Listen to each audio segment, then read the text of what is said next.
Parliament بھی بنائی تھی, اس کا افتتاح کرنے جو وزیر اعظم مودی وہ گئے تھے. یہ ساری جو تھی $3 بلین کی انویسٹمنٹ کی تھی انڈیا نے, جو پاکستان کے خلاف ایک پروکسی کی صورت میں, اور پاکستان کے افغانستان کے مختلف جو چھوٹے شہر ہیں ان میں کونسل خانے قائم کیے ہوئے تھے, اور کونسل خانے اور ان کونسل خانوں کو پاکستان کے خلاف پروکسی کے طور پر دہشت گردوں کو تیار کر کے پاکستان کے جو سرحدی علاقے ہیں, بلوچستان کے علاقے ہیں, ان میں داخل کیا جاتا تھا پروکسی کے طور پر. پاکستان کے مختلف علاقوں میں وہ بم دھماکے کروائے جاتے تھے. اب چلتے ہیں D G I S P R نے جو بیان دیا ہے افغانستان کی صورتحال کے حوالے سے. وہ D G I S P R وہ کہتے ہیں کہ سب سے پہلے جو انہوں نے ہیڈ لائن جسے ہم کہیں وہ بنائی ہے, وہ کہتے ہیں کہ افغان امن عمل میں پاکستان سہولت کار ہے, ضامن نہیں. یعنی ایک سہولت کار کے طور پر پاکستان افغان امن عمل کے حوالے سے اس میں اس کا وہ ایک اس میں شامل ہے, لیکن ضامن کے ایک ضامن نہیں ہے. لیکن یعنی یہ پاکستان پہ فرض نہیں ہے کہ افغانستان کے اندر وہی امن قائم کرے گا. پھر D G I S P R نے کہا کہ افغان امن عمل کے بہت سے پہلو ہیں اور اس وقت یہ ایک انتہائی اہم مرحلے پر ہے اور ہر کوئی یہ سمجھتا ہے. میرا کہنا تھا کہ جہاں تک پاکستان کی بات ہے تو پاکستان نے پوری خلوص نیت سے امن عمل کو آگے بڑھانے کی کوشش کی ہے, جس میں یقیناً دیگر اسٹیک ہولڈرز بھی شامل رہے ہیں, لیکن پاکستان کا ایک کلیدی کردار ہے. ظاہری بات ہے پاکستان نے ہی طالبان اور امریکہ کو دوحہ میں قطر میں ایک ٹیبل پہ بٹھایا تھا اور مذاکرات کے ذریعے یہ معاملات آج یہاں تک موجود ہیں. ان کا کہنا تھا کہ یہ سمجھنے کی ضرورت ہے کہ پاکستان اس امن عمل میں سہولت کار رہا ہے اور ابھی بھی یہ کردار ادا کر رہا ہے, لیکن ضامن نہیں ہے. میجر جنرل بابر افتخار نے کہا کہ اس امن عمل کا انحصار مختلف افغان دھڑوں پر ہے, جنہوں نے آپس میں بات کر کے خود کو اس بات کا فیصلہ کرنا ہے کہ انہوں نے افغانستان کو آگے کیسے لے کر جانا ہے. ایک سوال کے جواب میں انہوں نے کہا کہ 20 سالوں میں افغان نیشنل آرمی پر بہت اخراجات ہوئے اور امریکہ نے ان کی تربیت کی ہے. یعنی 3 لاکھ کے قریب جو افغان فورسز ہیں وہ D G I S P I indirectly یہ کہہ رہے ہیں کہ اگر وہ اب بھی افغانستان کا دفاع نہیں کر سکتے تو ان پر جو اتنی انویسٹمنٹ کی امریکہ نے تو وہ کس کام کی. اگر 65,000 جو طالبان ہیں وہ افغانستان کے مختلف علاقوں کو وہ فتح کرتے چلے جا رہے ہیں. وہ کہتے ہیں کہ 85% حصے پر قبضے کرنے کا دعویٰ کیا گیا ہے, لیکن پاک فوج کے ترجمان نے کہا کہ طالبان افغانستان کے 45 سے 50% حصے پر قبضہ کر چکے ہیں, لیکن 85% حصے پر قبضے کا دعویٰ مبالغہ رائی یا اسپیکولیشنز پر مبنی نظر آتا ہے. ان کا کہنا تھا کہ امریکہ افواج کا انخلا, وہی بیان وہ کہتے ہیں کہ افغانستان کے مسائل کا ذمہ دار پاکستان کو قرار دیا جاتا ہے. افغان حکومت کا بھی یہی الزام عائد کرتی رہی ہے, لیکن اب فوج کی حیثیت سے میرا ماننا ہے کہ افغان نیشنل آرمی پر جتنے اخراجات کیے گئے ہیں تو انہیں اپنے ملک میں پیدا ہونے والے ان حالات کا خود سامنا کرنا چاہیے اور ان میں یہ استعداد ہونی چاہیے. اور army general D G I S P R نے کہا کہ 20 سال میں فیصلہ نہیں کیا تو آگے کیا فیصلہ کریں گے. یعنی بندوق نے 20 سال میں فیصلہ نہیں کیا تو آگے کیا فیصلہ کرے گی. طالبان کی حالیہ پیش قدمی محض ایک جارحانہ مرحلہ ہے, یعنی وہ لیکن بہرحال فیصلہ بیٹھ کر ہی ہونا ہے, ورنہ یہ امن عمل خانہ جنگی اور جنگ میں بدل جائے گا جس میں کسی کا بھی بھلا نہیں ہے. اور انہوں نے کہا کہ جو باڑھ کے بارے میں بات کی ہے کہ باڑھ کے بارے میں کافی حد تک کام مکمل ہو چکا ہے. اس حوالے سے جو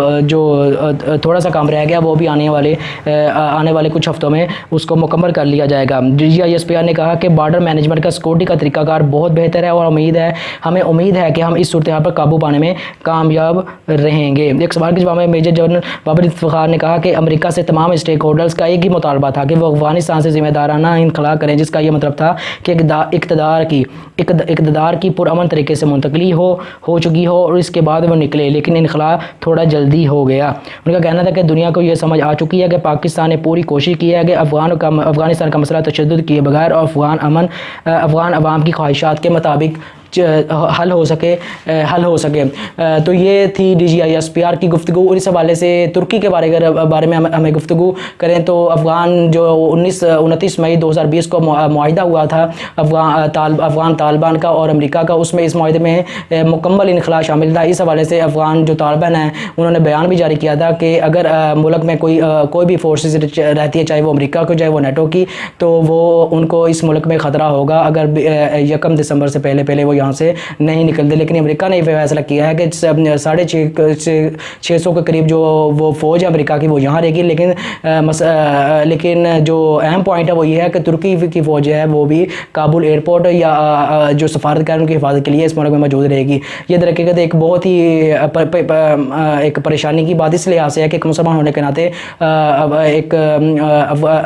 ترکی کو یہ عمل نہیں کرنا چاہیے تھا، لیکن ترکی نے یہ عمل کیا۔ بہرحال ان کی ایک اپنی پالیسی ہے، وہ ایک خود مختار ملک ہے، ان کی اپنی ایک آٹونومی، اپنی ایک رائے ہے، ان کا فیصلہ ہے جو وہ کریں گے، بہرحال اپنے فائدے یا نقصان کا انہیں خود زیادہ بہتر ہے، لیکن وہ ایک نیٹو ایک اعتبار سے ایک نیٹو کا ایک ممبر بھی ہے۔ بہرحال اس پر پوری یورپی جو کنٹریز ہیں ان سے نیٹو کے ذریعے یا یورپی یونین کے ذریعے بہت سے مفادات وابستہ ہیں، تو اپنے مفادات کو پیش نظر رکھ کر وہ نیٹو کے دباؤ میں یا یورپی ممالک کے دباؤ میں بھی یہ فیصلہ متوقع ہو سکتا ہے کہ ترکی نے جو کیا ہو۔ لیکن اگر افغانستان کے موجودہ صورتحال کے حوالے سے ہم بات کریں تو افغانستان کے اندر جو طالبان ہیں انہوں نے مختلف علاقوں کو قبضہ لے لیا ہے، یا تو افغان جو فورسز ہیں طالبان کے ساتھ انہوں نے ان کے سامنے ہتھیار ڈال دیے ہیں، یا انہوں نے لڑنے سے منع کر دیا، یا جو سرحدی علاقے ہیں ان کی طرف وہ جو ہیں وہ جو سرحدیں ہیں وہ